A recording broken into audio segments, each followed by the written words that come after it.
అండి, నేను మీ Vahini. Welcome to our channel Tarak Vahini TET and DSC. ఈ ఛానల్లో ప్రతిరోజు ఏపీ టెట్ డిఎస్సి సిలబస్ పై వీడియో క్లాసెస్ అనేవి ఫ్రీగా ఉంటాయి. ఇంకా ఎవరైనా ఛానల్ని సబ్స్క్రైబ్ చేసుకోకపోతే వెంటనే సబ్స్క్రైబ్ చేసుకోండి.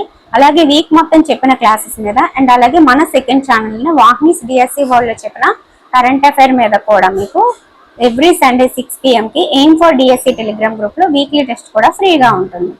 సో ఈ రోజు ఏం చెప్పుకోబోతున్నామంటే, మనం 9th క్లాస్ ఫిజిక్స్ అనేది ఆల్రెడీ స్టార్ట్ చేసి ధ్వని అనే చాప్టర్ ని కంప్లీట్ చేసుకున్నాము. సో ఈ రోజు 9th క్లాస్ సెమ్ 1 లోన ఫస్ట్ చాప్టర్ అని చెప్తామన్నమాట, మన చుట్టూ ఉన్న పదార్థం. ఈ మన చుట్టూ ఉన్న పదార్థానికి మీరు టెక్స్ట్ బుక్ చూడాల్సిన అవసరం లేదు. సో టెక్స్ట్ బుక్ లో ఉన్న అన్ని అంశాలని కూడా వివరంగా అర్థమయ్యేలాగా పాయింట్ వైజ్ గా మీకు నోట్స్ రాయడం జరిగింది. ఈ నోట్స్ పీడిఎఫ్ అనేది చాలా మంది తీసుకున్నారు, చాలా బాగుందని కూడా చెప్పడం జరిగింది. Thank you so much. నా నోట్స్ మీకు ఉపయోగపడుతున్నందుకు నాకు చాలా ఆనందంగా ఉంది. సో ఎవరైతే నోట్స్ తీసుకున్నారో వాళ్ళందరూ కూడా ఒకసారి పీడిఎఫ్ చూసుకొని నేను చెప్పేటప్పుడు వినేయండి, మీకు రివిజన్ కింద అయిపోతుంది. ఎవరైతే నోట్స్ తీసుకోలేదో వాళ్ళు తీసుకోవాలి పీడిఎఫ్లు అని అనుకుంటే కనుక 9494163477 అనే నెంబర్కి వాట్సాప్లో మెసేజ్ చేయండి, వాళ్ళు మీకు వివరాలు అందిస్తారు. ఓకే ఫ్రెండ్స్, సో క్లియర్ గా రాయడం జరిగింది అనమాట. మరి 9th క్లాస్ ఫిజిక్స్ లో ఎన్ని సమ్స్ ఉంటాయి అనేది మీ అందరికీ తెలిసిన విషయమే. ఏ ఒక్కదాన్ని విడిచిపెట్టకుండా మనకి టెక్స్ట్ బుక్ లో మధ్య మధ్యలో క్వశ్చన్స్ అడుగుతూ ఉంటారు, ప్రశ్నలు అని చెప్పి. సో అవి కూడా రాయడం జరిగింది అనమాట. సో 9th క్లాస్ ఫిజిక్స్ అనేది నేను రాసిన అన్ని నోట్స్ లో నాకు బాగా నచ్చిన నోట్స్, ఎక్కువ టైం పట్టిన నోట్స్ ఏది అంటే 9th క్లాస్ ఫిజిక్స్ అనమాట. సో ఆ 9th class physics notes PDF మీకు కావాలి అంటే చెప్పాను కదా, 9494163477 అనే నెంబర్కి వాట్సాప్ లో మెసేజ్ చేయండి. ఆల్రెడీ తీసేసుకుంటే ఒకసారి రివిజన్ కింద చూసేయండి. ఓకేనా? ఫస్ట్ చాప్టర్ వచ్చేసి మన చుట్టూ ఉన్న పదార్థం. పూర్వం భారతీయ తత్వవేత్తలు పదార్థాన్ని 5 ప్రాథమిక అంశాలైన గాలి, భూమి, అగ్ని, ఆకాశం, నీరు అనే పంచభూతాలుగా వర్గీకరించారు. ప్రాచీన గ్రీకు తత్వవేత్తలు పదార్థాన్ని అదే విధంగా వర్గీకరించారు. మరి ఆధునిక శాస్త్రవేత్తలు ఏం చేశారంటే పదార్థాన్ని భౌతిక రసాయన ధర్మాల ఆధారంగా 2 రకాలుగా వర్గీకరించారు. పదార్థాల ధర్మాలు చూద్దాం. పదార్థం కణాలతో రూపొందించబడింది. పదార్థం యొక్క కణాలు చాలా చిన్నవన్నమాట.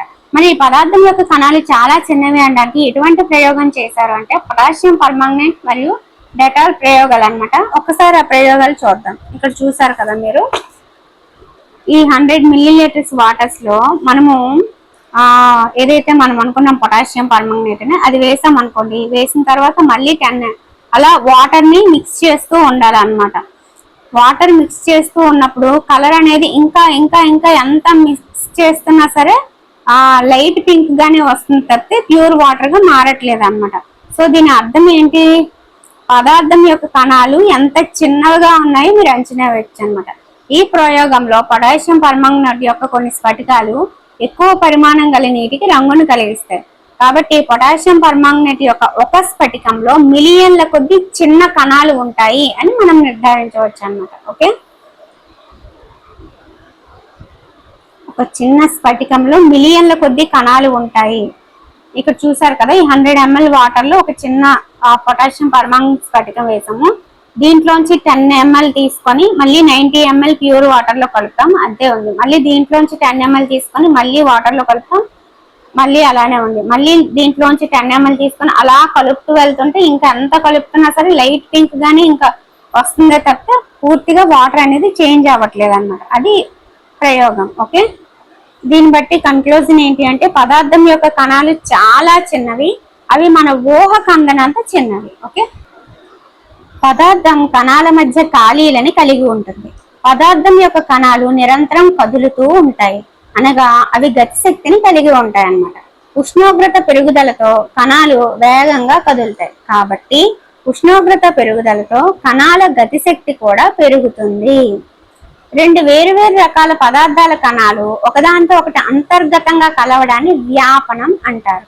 వేడి చేసినప్పుడు వ్యాపన వేగం పెరుగుతుంది అన్నమాట. పదార్థంలోని కణాల మధ్య పరస్పర ఆకర్షణ బలం కలుగుతుంది.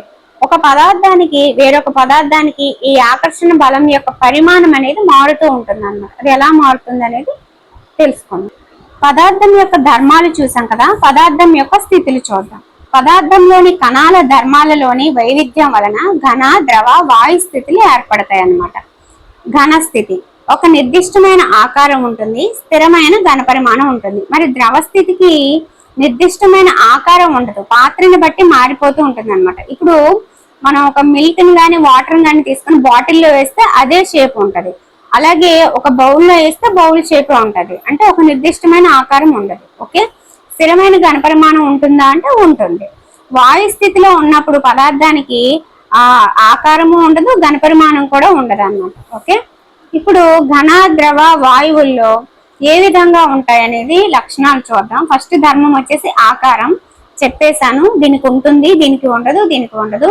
ఘనపరిమాణం దీనికి ఉంటుంది, దీనికి ఉంటుంది, దీనికి ఉండదు. మరి కణాల మధ్య ఆకర్షణ శక్తి ఘన పదార్థాలకు ఎక్కువగా ఉంటుంది అన్నమాట. ఇక్కడ చూసారు కదా, ఇది ఒక ఘన పదార్థం అనుకుంటే మధ్యలో కణాలు అనేవి ఎంత దగ్గరగా బలంగా ఉన్నాయో, సో ఆ ఆకర్షణ శక్తి కూడా అంతే. దాన్ని ఇంటర్మాలిక్యులర్ ఫోర్స్ అంటారు అన్నమాట. ఓకే, అది కూడా ఎక్కువగా ఉంటది అన్నమాట ఘన పదార్థాలకి. ద్రవ పదార్థాలకి లైట్ గా ఉంటుంది, అంటే మోడరేట్ గా మధ్యస్థంగా ఉంటది. దీనికంటే దీంతో పోలిస్తే తక్కువగా ఉంటది. సో ఘన తర్వాత ద్రవ వాయు పదార్థాలకి ఇంకా చాలా తక్కువగా ఉంటది అన్నమాట. సో ఇది ఆర్డర్ అన్నమాట. అలాగే ఖాళీ ప్రదేశం అండ్ గతిశక్తి విషయానికి వస్తే, ఖాళీ ప్రదేశం ఇక్కడ చూసారా, ఒక అంటే ఒక వాయు స్థితిలో ఉన్న పదార్థానికి కణాలు అనేవి ఎంత దూరంగా ఉన్నాయో, అంటే స్పేస్ అనేది ఎక్కువగా ఉంది, ఖాళీ ప్రదేశం ఆ కణాల మధ్యలో ఎక్కువగా ఉంది. అలాగే ఎక్కువగా ఉన్నప్పుడు గతిశక్తి ఏమవుతుంది, మూమెంట్ కూడా ఎక్కువ ఉంటది కదా, ఎక్కువగా కదలగలవు అనమాట. సో ఇక్కడ దగ్గర ఉన్నప్పుడు కదలడానికి కష్టం అవుతుంది, మూమెంట్ కష్టం అవుతుంది. కొంచెం దగ్గర ఉన్నప్పుడు దానికంటే బెటర్ గా కదలగలవు. కానీ ఇక్కడికి వచ్చేసరికి ఏమవుతుంది, ఫ్రీగా కదలగలవు అనమాట. సో స్పేస్ కానీ గతిశక్తి కానీ ఎందులో ఎక్కువ ఉంటుంది అంటే ఫస్ట్ వాయువులో ఉంటుంది, తర్వాత ద్రవాలు, ఆ తర్వాత ఘనాలు అనమాట. నెక్స్ట్ సంపీడ్యత చెందడం. సంపీడ్యత చెందడం అంటే ఇలా ప్రెస్ చేసినప్పుడు కొంచెం దగ్గరగా చేయగలగాలన్నమాట. సో అలా మనం దేన్ని చేయగలం అంటే ఫస్ట్ వాయువుని, తర్వాత ద్రవాన్ని.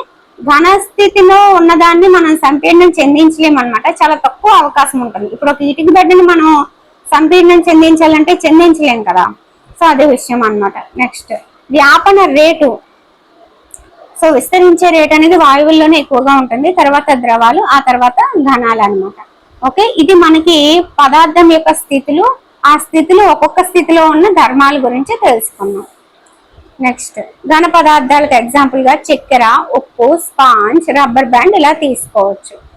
సో అందుకే చెందించలేము, చాలా తక్కువ అవకాశం ఉంటుంది అన్నాను. ఎందుకంటే స్పాంజ్ ని మనం కొంచెం సంపీడనం చెందించగలం, మళ్ళీ యథావిధి వదిలేస్తే యథావిధిగా వచ్చేస్తుంది.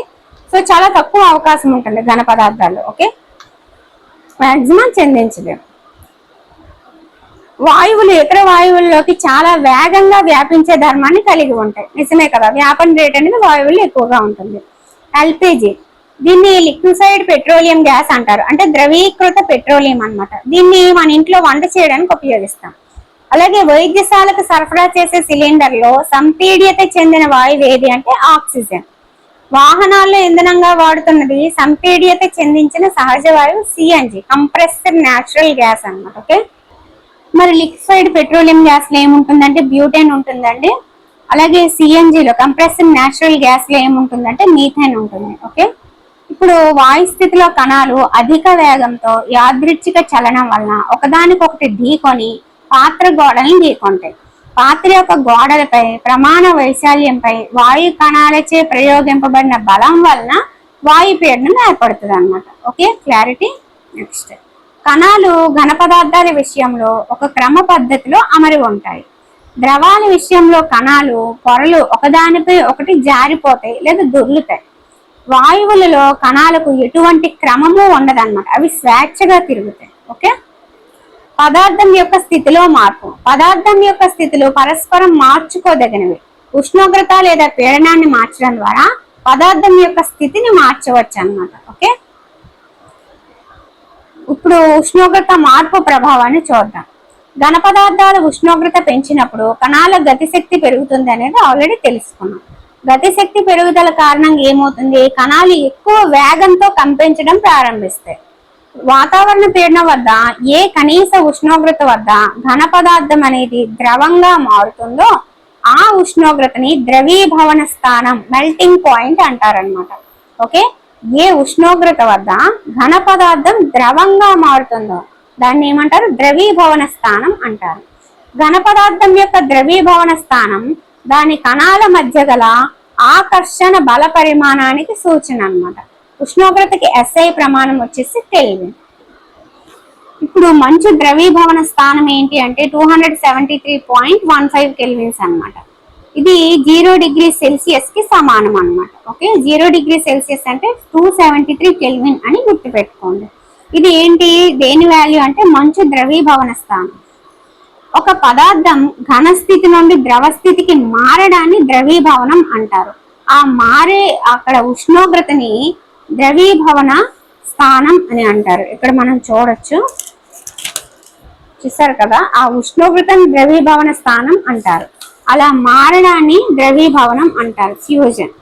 స్థిర ఉష్ణోగ్రత వద్ద పదార్థం తన స్థితిని మార్చుకోవడానికి గ్రహించిన ఉష్ణాన్ని గుప్తోష్ణం అంటారు. గుప్తం అంటే ఏంటి, దాగి ఉండడం అన్నమాట. అంటే స్థిర ఉష్ణోగ్రత వద్ద పదార్థం తన స్థితిని మార్చుకోవడానికి గ్రహించిన ఉష్ణం, ఏదైతే మంచు ఉందో అది ఎంత ఉష్ణం గ్రహించి ద్రవీభవనంగా మారింది, మంచు అంటే అది ఎంతైతే తీసుకొని గుప్తంగా ఉంచిందో దాన్ని గుప్తోష్ణం అంటారన్నమాట. స్థిర ఉష్ణోగ్రత వద్ద పదార్థం తన స్థితిని మార్చుకోవడానికి గ్రహించిన ఉష్ణాన్ని గుప్తోష్ణం అంటారు. ఓకే, దీన్ని లేటెంట్ హీట్ అంటారనమాట. ఇప్పుడు చూద్దాం. వాతావరణ పీడనం ద్రవీభవన స్థానాల వద్ద 1 kg ఘన పదార్థం పూర్తి ద్రవంగా మారడానికి అవసరమయ్యే ఉష్ణశక్తి ద్రవీభవన గుప్తోష్ణం అన్నమాట. వాతావరణ పీడనం ద్రవీభవన స్థానాల వద్ద 1 kg ఘన పదార్థం పూర్తి ద్రవంగా మారడానికి అవసరమయ్యే ఉష్ణశక్తిని ద్రవీభవన గుప్తోష్ణం అంటారు. ఫస్ట్ ద్రవీభవనం అంటే ఏంటో తెలుసుకున్నాం, తర్వాత గుప్తోష్ణం అంటే ఏంటో తెలుసుకున్నాం, మరి ద్రవీభవన గుప్తోష్ణం అంటే ఏంటో కూడా తెలుసుకున్నాం. ఇప్పుడు 0 డిగ్రీ సెల్సియస్ అంటే ఎంతకు సమానం అని చెప్పాను, 273 కెల్విన్స్ అన్నమాట. ఇదేంటిది, మంచు ద్రవీభవన స్థానం. నెక్స్ట్, వద్ద ఉన్న నీటిలోని కణాలకు ఉండే శక్తి అదే ఉష్ణోగ్రత వద్ద ఉన్న మంచులోని కణాల శక్తి కన్నా ఎక్కువ అన్నమాట. అంటే ఏదైతే 0 డిగ్రీ సెల్సియస్ వద్ద నీటిలో కణాలకు ఉండే శక్తి ఉంటుందో అదే ఉష్ణోగ్రత ఉన్న మంచులోని కణాల శక్తి కన్నా ఎక్కువ అంట. 1 kg ద్రవాన్ని దాని మరుగు స్థానం మరియు సాధారణ వాతావరణ పీడనం వద్ద వాయువుగా మారడానికి అవసరమైన ఉష్ణశక్తి బాష్పీభవన గుప్తోష్ణం అన్నమాట. ద్రవంగా మారేది ద్రవీభవన గుప్తోష్ణం కదా, వాయువుగా మారేది బాష్పీభవన గుప్తోష్ణం. ఇప్పుడు నీటికి ఈ బాష్పీభవన గుప్తోష్ణం ఎంత ఉంటుంది అంటే ఆవిరి అయ్యేది అంటే 100 డిగ్రీ సెల్సియస్ అన్నమాట. మనకి ఒక విషయం తెలుసు, నీరుగా మారడానికి 273 కదా, అది మళ్ళీ ఆవిరిగా మారాలంటే దానికి ఎంత యాడ్ చేయాలి, 100 యాడ్ చేయాలి. సో మొత్తం ఇది కెల్విన్ రూపంలో చెప్పాలి అంటే 373 కెల్విన్స్ అన్నమాట. నీటి మరుగు స్థానం లేదా బాష్పీభవన గుప్తోష్ణం అని అడిగినప్పుడు 100 డిగ్రీ సెల్సియస్ లేదా 373 కెల్విన్స్ అనేది గుర్తుపెట్టుకోవాలి. 373 కెల్విన్స్ లేదా 100 డిగ్రీ సెల్సియస్ వద్ద నీటి ఆవిరిలోని కణాలు అదే ఉష్ణోగ్రత వద్ద గల నీటిలోని కణాల కన్నా అధిక శక్తిని కలిగి ఉంటాయి. కారణం నీటి ఆవిరిలోని కణాలకి బాష్పీభవన గుప్తోష్ణ రూపంలో అదనపు శక్తిని పొందడం అన్నమాట. ఫర్ ఎగ్జాంపుల్, మీరు వాటర్ అనేది బాగా బాయిల్ అవుతూ ఉంది, అది మీకు అంత ఎఫెక్ట్ అనిపించదు. అదే మీరు మూత తీసి ఆవిరి దగ్గర మూతో ముక్కో పెట్టారంటే మొత్తం కాలిపోద్ది అన్నమాట. సో అప్పుడు మీకు ఏం అర్థమవుతుంది, సేమ్ టెంపరేచర్ వద్ద ఉన్న వాటర్ కంటే నీటి ఆవిరికి ఎక్కువ శక్తి ఉంది అనే విషయం తెలుస్తుంది అన్నమాట. నెక్స్ట్, సాధారణ వాతావరణ పీడనం వద్ద ద్రవం బాష్పంగా మారే ఉష్ణోగ్రతను మరుగు స్థానం అంటారు. ద్రవం బాష్పంగా మారేది మరుగు స్థానం, బాయిలింగ్ పాయింట్ అన్నమాట. మరగడం అనేది పదార్థం మొత్తం జరిగే దృగ్విషయం అన్నమాట. ఇప్పుడు మంట మీద ఏదో బౌల్ పెట్టి వాటర్ పెట్టామనుకోండి, ఆ వాటర్ మరిగింది అని ఎప్పుడు చెప్తామంటే ఫస్ట్ ఇలా మంట వెళ్తుంది, ఇక్కడ ఉన్నది వేడయ్యి అది పైకి వెళ్తుంది, మళ్ళీ కిందకి చల్లటిది వస్తుంది, మళ్ళీ అది పైకి వెళ్ళి ఇలా మొత్తం వాటర్ మొత్తం వేడెక్కే వరకు జరిగే ప్రక్రియ అన్నమాట. కాబట్టి మరగడం అనేది ఏ దృగ్విషయం, పదార్థం స్టార్టింగ్ ఎండింగ్ మధ్యలోనే అడిగితే పదార్థం మొత్తం జరిగే దృగ్విషయం అన్నమాట. ఓకే, మొత్తం ద్రవంలోని కణాలు తగినంత శక్తిని గ్రహించి వాయు స్థితికి మారుతాయి అన్నమాట. ఏదైతే ద్రవం ఉందో అందులో మొత్తం కణాలు కూడా శక్తిని గ్రహించి అప్పుడు వాయు స్థితిలోకి వెళ్ళిపోతాయి అన్నమాట. ఇప్పుడు మనకి దేంట్లోంచి ఏ స్థితిలోకి మారితే దాన్ని ఏమంటారు అనేది ఇక్కడ రాశాను. సో ఇక్కడ ఘన స్థితి నుంచి ద్రవ స్థితికి, ద్రవ స్థితి నుంచి వాయు స్థితికి, మళ్ళీ వాయు స్థితి నుంచి ద్రవ స్థితికి, ద్రవ స్థితి నుంచి ఘన స్థితికి మారితే వేడిగా ఉంటుందా చల్లగా ఉంటుందా ఏంటి అనేది ఇక్కడ రాశాను. ఒకసారి చూద్దాము. ఘన స్థితి నుంచి ద్రవ స్థితికి మారడం ద్రవీభవనం, ద్రవ స్థితి నుంచి వాయు స్థితిలోకి మారడం బాష్పీభవనం. మీరు ఏరో మార్క్స్ చూసుకోవాలండి. వాయు స్థితి నుంచి ఘన స్థితికి డైరెక్ట్ గా మారిపోయింది అనుకోండి, దాన్ని నిక్షేపణం అంటాం. ఇప్పుడు రివర్స్ చూద్దాం. ఘన స్థితి నుంచి డైరెక్ట్ గా వాయు స్థితికి, ఏంటి ఘనం అంటే ఫస్ట్ ద్రవం అవ్వాలి తర్వాత వాయువు అవ్వాలి, అలా కాకుండా ఘన స్థితి నుంచి డైరెక్ట్ గా వాయు స్థితికి మారిపోయింది అనుకోండి, దాన్ని ఉత్పతనం అంటారు. ఘన స్థితి నుంచి ద్రవ స్థితికి మారితే ద్రవీభవనం అన్నాం కదా, మరి ద్రవ స్థితి నుంచి ఘన స్థితికి మారితే ఘనీభవనం అంటారు. ద్రవ స్థితి నుంచి వాయు స్థితికి మారితే బాష్పీభవనం అన్నాం. మరి అదే వాయు స్థితిలో ఉన్నది ద్రవ స్థితిలోకి మారితే సాంద్రీకరణం అంటారు. ఇప్పుడు ఏ విధంగా మారుతుందని ఇక్కడ చూద్దాం. ఘన స్థితిని వేడి చేసినప్పుడు ద్రవ స్థితిలోకి మారుతుంది, ద్రవ స్థితిలో ఉన్న పదార్థాన్ని ఇంకా వేడి చేస్తే వాయు స్థితిలోకి మారుతుంది కదా. ఇప్పుడు ఈ వాయు స్థితిలో ఉన్నదాన్ని చల్లబరిచామనుకో ద్రవ స్థితిలోకి మారుతుంది, ద్రవ స్థితిలో ఉన్నదాన్ని ఇంకా చల్లబరిస్తే ఘన స్థితికి మారిపోద్ది అనమాట. ఎగ్జాంపుల్ ఐస్ క్యూబ్ తీసుకోండి, అది ఘన స్థితి, దాన్ని వేడి చేస్తే ద్రవ స్థితి, దాన్ని ఇంకా వేడి చేస్తే వాయు స్థితిలో ఉంటది. సో దాన్ని మనం చల్లగా చేస్తాం అనుకోండి, ద్రవ స్థితిలో వాటర్ లెక్క మనకు వస్తుంది. దాన్ని ఇంకా చల్లగా చేసి కూలింగ్ చేస్తాం అనుకోండి, అప్పుడైతే మంచు ముక్కలాగా మారిపోద్ది అనమాట. సో ఇది ప్రాసెస్, వాటి పేర్లు కూడా నేను చెప్పాను. ఓకే, ఇవి గుర్తు పెట్టుకోవాలి, ఏరో మార్క్స్ సరిగ్గా అబ్జర్వ్ చేయండి. ఓకే, నెక్స్ట్ ఇప్పుడు ఉత్పతనం అనేది మన ద్రవీభవనం, బాష్పీభవనం వినేసాం, ఘనీభవనం కూడా విన్నాము. మరి ఉత్పతనం అంటే ఏంటో చూద్దాం. పదార్థం ఘన స్థితి నుండి ద్రవ స్థితికి మారకుండా నేరుగా వాయు స్థితికి మారడాన్ని సబ్లిమేషన్ అంటారు, అంటే ఉత్పతనం అన్నమాట. ఘన స్థితి నుంచి నేరుగా వాయు స్థితికి మారడాన్ని ఉత్పతనం అంటారు. ఎగ్జాంపుల్ కర్పూరం, నాఫ్థలిన్ గోళీలు, NH4Cl ఇవన్నమాట. ఇప్పుడు NH4Cl అంటే ammonium chloride. Ammonium chloride NaCl ను వేరు చేసే ప్రక్రియ ఉత్పతనం అన్నమాట.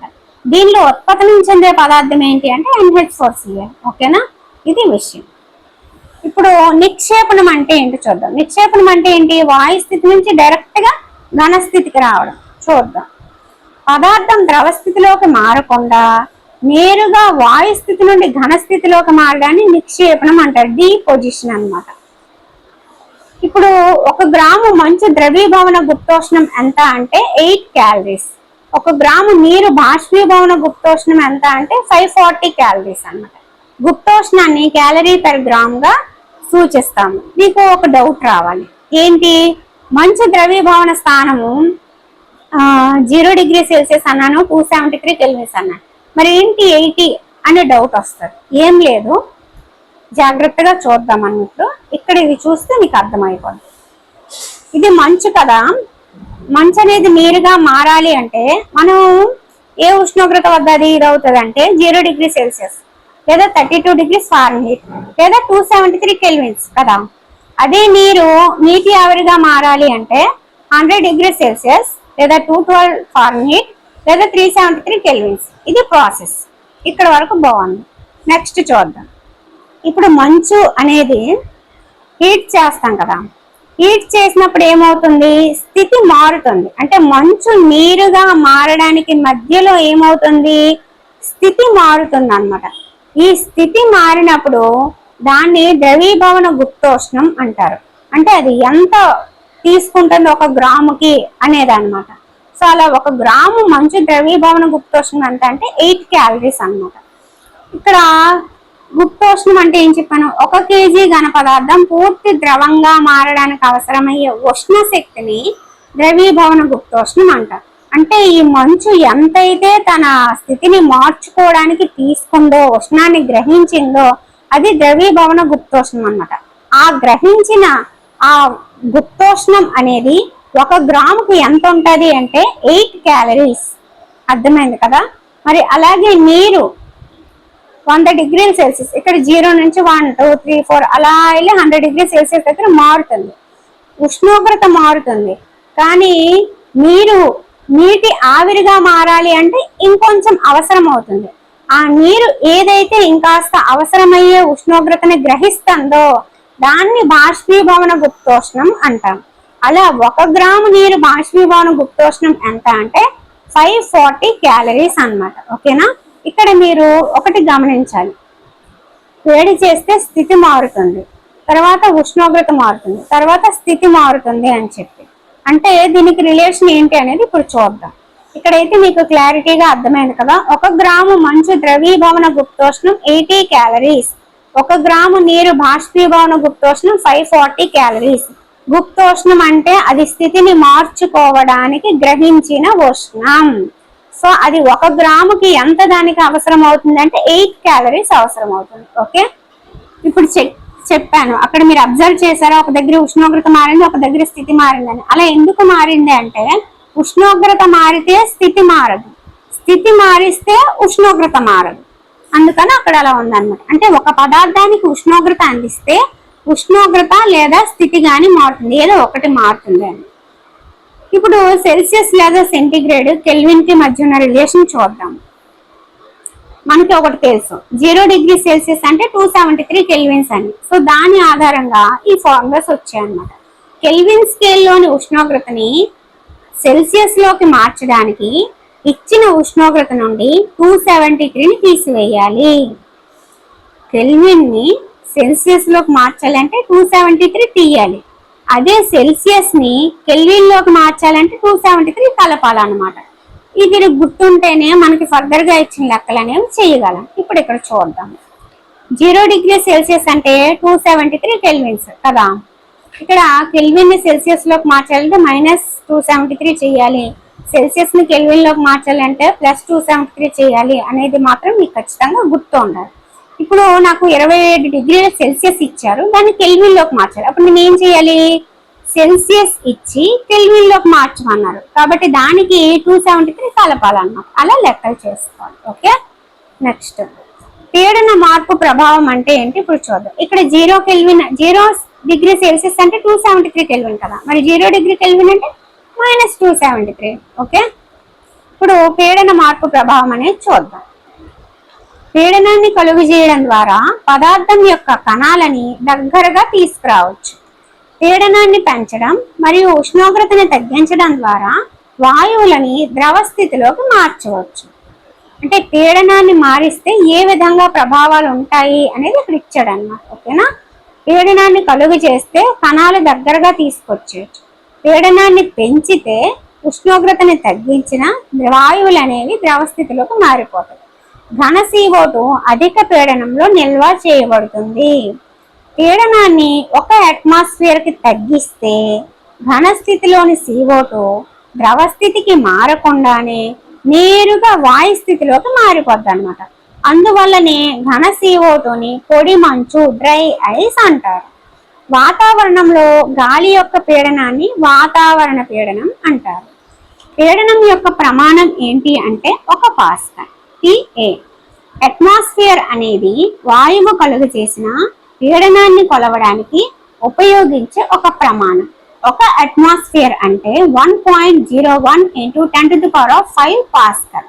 ఓకే, ఇది పీడనాన్ని కొలిచే ప్రమాణం అట్మాస్ఫియర్. మరి 1 అట్మాస్ఫియర్ అంటే ఎంత అంటే 1.01 × 10⁵ పాస్కల్. గుర్తుపెట్టుకోండి, బాక్సుల్లో ఉన్నవన్నీ కూడా గుర్తుపెట్టుకోవాలి అని అర్థం అనమాట.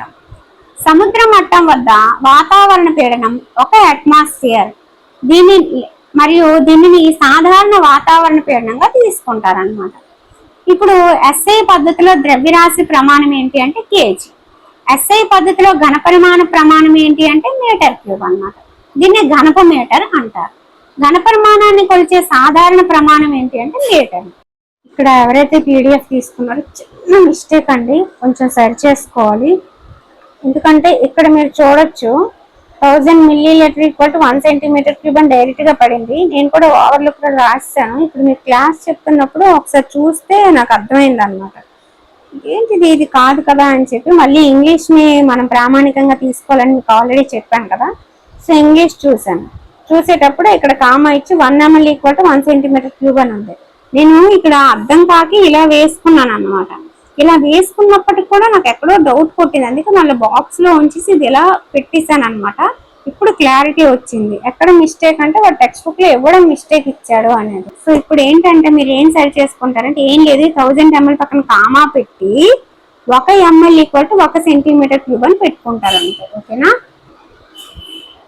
ఇక్కడ కామా 1 సెంటీమీటర్ క్యూబ్ = 1 ml అని పెడతారు అంతే, ఇంకేం అవసరం లేదు. ఓకేనా, అయిపోయింది. అదొక్కటేనండి, ఏం లేదు.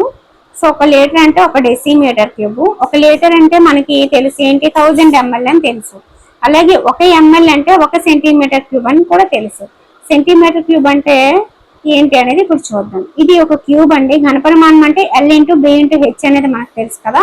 సో 1 × 1 × 1 చేసుకుంటే 1 సెంటీమీటర్ క్యూబ్ వస్తుంది అనమాట. ఈ 1 సెంటీమీటర్ క్యూబ్ ని మనం 1 cc గా కూడా రాసుకుంటాం. ఎలా అంటే క్యూబిక్ సెంటీమీటర్ అనమాట. సో 1 cc = 1 ml కదా.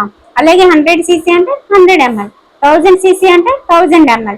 ఇప్పుడు 1000 cc అంటే ఈ 1000 ml ప్లేస్ లో మనం 1 లీటర్ వేసుకోవచ్చు కదా, అదే ఇక్కడ జరిగింది అనమాట. సో 1 సెంటీమీటర్ క్యూబ్ అంటే 1 ml అనమాట. 1 cc అంటే 1 ml. 1000 cc అంటే ఏంటి, 1000 ml. 1000 cc = 1000 ml ప్లేస్ లో 1 లీటర్ వేసుకున్నాను అంతే. సో మీరు గుర్తుపెట్టుకోవాల్సినవి రెండే. 1 cc = 1 ml, 1 cc 1 ml = 1 centimetre cube, 1000 cc = 1 litre అంతే. ఇప్పుడు మీకు క్లారిటీగా ఉంది కదా. ఓకే, ప్రవాహులు ఫ్లూయిడ్స్ అన్నమాట, వాయువులు ద్రవాలు. ఫ్లూయిడ్స్ కి ఎగ్జాంపుల్ వాయువులు ద్రవాలు అన్నమాట. వాయువులు కూడా ప్రవహిస్తాయి కదా, సో అందుకని. ఇప్పుడు బాష్పీభవనం చూద్దాం. ద్రవాలు వాటి మరుగు స్థానం కంటే తక్కువ ఉష్ణోగ్రత వద్ద ఆవిరిగా మారే ప్రక్రియని బాష్పీభవనం అంటారు. ద్రవాలు ఉపరితలం పై భాగంలో ఉన్న కొన్ని కణాలు అధిక గతి శక్తిని కలిగి ఉండి ఇతర కణాల ఆకర్షణ శక్తి నుండి విడిపోయి ఆవిరిగా మారుతాయి అన్నమాట. పీడన మార్చితే ఎలా ఉంటుంది అనేది తెలుసుకున్నాము. అలాగే బాష్పీభవనాన్ని ప్రభావితం చేసే అంశాలు ఏంటో ఇప్పుడు చూద్దాం. ఉపరితల వైశాల్యంలో పెరుగుదల వచ్చిందనుకో, బాష్పీభవనం అనేది ఒక ఉపరితల దృగ్విషయం అనమాట. అంటే ఇప్పుడు మరగడం అనేది పదార్థం మొత్తం జరుగుతుంది, కానీ బాష్పీభవనం అనేది మీద ఉపరితలం ఎంత ఉంది అనే దాని మీద ఆధారపడి ఉంటుంది అనమాట. సో బాష్పీభవనం అనేది ఒక ఉపరితల దృగ్విషయం అనమాట. ఉపరితల వైశాల్యం పెరిగిందనుకో ఏమవుతుంది, బాష్పీభవన రేటు కూడా పెరుగుతుంది. సో బట్టలు ఆరబెట్టేటప్పుడు ఎందుకు వాటిని విడదీస్తాము అంటే, ఉపరితల వైశాల్యం పెరిగితే బాష్పీభవన రేటు కూడా పెరుగుతుంది. సో బట్టల్లో ఉండే వాటర్ అనేది ఆవిరవుతుంది అనమాట ఎక్కువగా. ఉష్ణోగ్రతలో పెరుగుదల. ఇప్పుడు ఉష్ణోగ్రత పెరిగితే ఏమవుతుంది, ఎక్కువ సంఖ్యలో కణాలు అనేవి గతిశక్తిని పొంది వాయు స్థితికి వెళ్ళిపోతాయి అనమాట.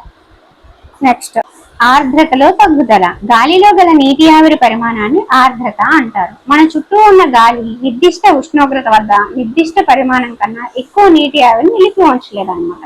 అప్పుడు గాలిలో నీటి ఆవిరి పరిమాణం ఎక్కువగా ఉంటే బాష్పీభవన రేట్ అనేది తగ్గుతుంది. గాలి వేగంలో పెరుగుదల. గాలి వేగం పెరుగుదలతో నీటి ఆవిరి యొక్క కణాలు గాలితో పాటు దూరంగా వెళ్తాయి.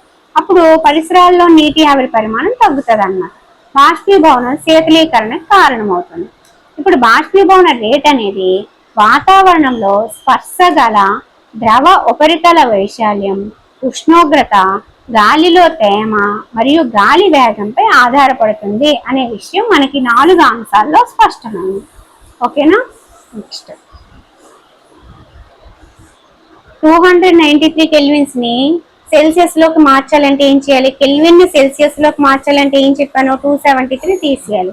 సెల్సియస్ ని కెల్విన్ లోకి మార్చాలంటే ఏం చెప్పాను, +273 కలపాలి. ఓకే, ఇక్కడ కూడా సేమ్ అండి. కెల్విన్ ని సెల్సియస్ లోకి మార్చాం, సెల్సియస్ ని కెల్విన్ లోకి మార్చాం. నీరు, చక్కెర, ఆక్సిజన్ పదార్థాల కణాల మధ్య ఆకర్షణ శక్తులు పెరిగే క్రమం ఏంటి అని అడిగారు. సో కణాల మధ్య ఆకర్షణ, సెంటర్ మాలిక్యులర్ ఫోర్స్ అనేది దేనికి ఎక్కువగా ఉంటుందంటే, ఫస్ట్ ఘన పదార్థాలకి, తర్వాత ద్రవం, తర్వాత వాయు అని చెప్పుకున్నాం కదా. సో ఫస్ట్ చక్కెర, తర్వాత వాటర్, తర్వాత ఆక్సిజన్ అన్నమాట. ఇప్పుడు రాసులు, వాటి ప్రమాణాలు, సంకేతాలు చూద్దాం. ఉష్ణోగ్రత ప్రమాణం కెల్విన్ K, పొడవు లెంత్ మీటరు M, ద్రవ్యరాశి మాస్ కిలోగ్రామ్ కేజీ, బరువు వెయిట్ న్యూటన్ N, ఘనపరిమాణం ఘనపు మీటర్ క్యూబిక్ మీటర్ M3, సాంద్రత డెన్సిటీ kg/m3 పీడనం పాస్కల్, PA. ఇప్పుడు కణాల మధ్య ఆకర్షణ శక్తి అనేది ఈ విధంగా ఉంటుంది. ఖాళీ ప్రదేశం అంటే ఒక పదార్థంలో కణాల మధ్య ఖాళీ ప్రదేశం అనేది వాయువుల్లో ఎక్కువగా ఉంటుంది, తర్వాత ద్రవాలు, ఆ తర్వాత ఘనాలు అనమాట. గతిశక్తి వాయువుల్లో ఎక్కువ, ద్రవాల్లో నెక్స్ట్, ఘనాలు థర్డ్. సో దీన్ని బట్టి ఈ నాలుగింటి పదార్థం యొక్క స్థితుల యొక్క క్యారెక్టరిస్టిక్స్ ఏవైతే ఉన్నాయో వాటిలో ఒక్క ఆకర్షణ శక్తిలోనే ఘన, ద్రవ, వాయు ఉంటది. మిగతాదంతా కూడా దానికి ఆపోజిట్ అనమాట. ఓకే, సో ఇక్కడితో మనకి ఫస్ట్ చాప్టర్ అయితే కంప్లీట్ అయిపోయిందండి. పర్ఫెక్ట్ గా 9th క్లాస్ ఫిజిక్స్ లోని ఫస్ట్ చాప్టర్ ని క్లియర్ గా ప్రతి ఒక్కదాన్ని కూడా ఎక్స్ప్లెయిన్ చేసుకున్నాం అనమాట.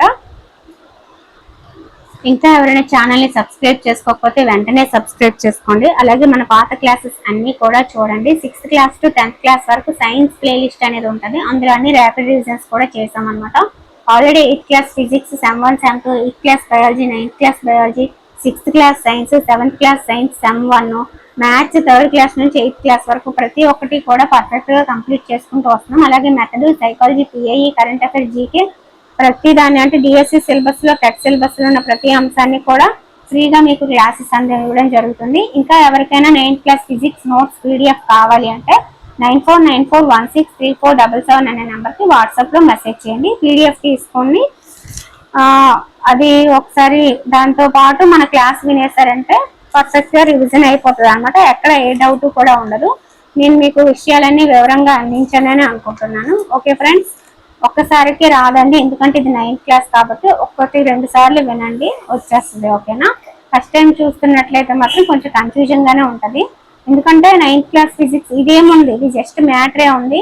నెక్స్ట్ లెసన్లు ఉంటాయి. అసలు ఇన్ని సమ్స్ అంటే ధ్వని చెప్పేటప్పుడు చూసారు కదా ఎన్ని సమ్స్ వచ్చాయో, అంతకి డబుల్ ట్రిబుల్ ఉంటాయి అనమాట మిగతా లెసన్స్ లో సమ్స్ అనేవి ఫిజిక్స్ లో. సో అది 2023లోనే రీసెంట్ గా మారింది కదా, అది రాశాను అన్నమాట. ఇంకా ఎవరికైనా PDF కావాలి అంటే తీసుకోండి. ఓకేనా, థ్యాంక్ యూ.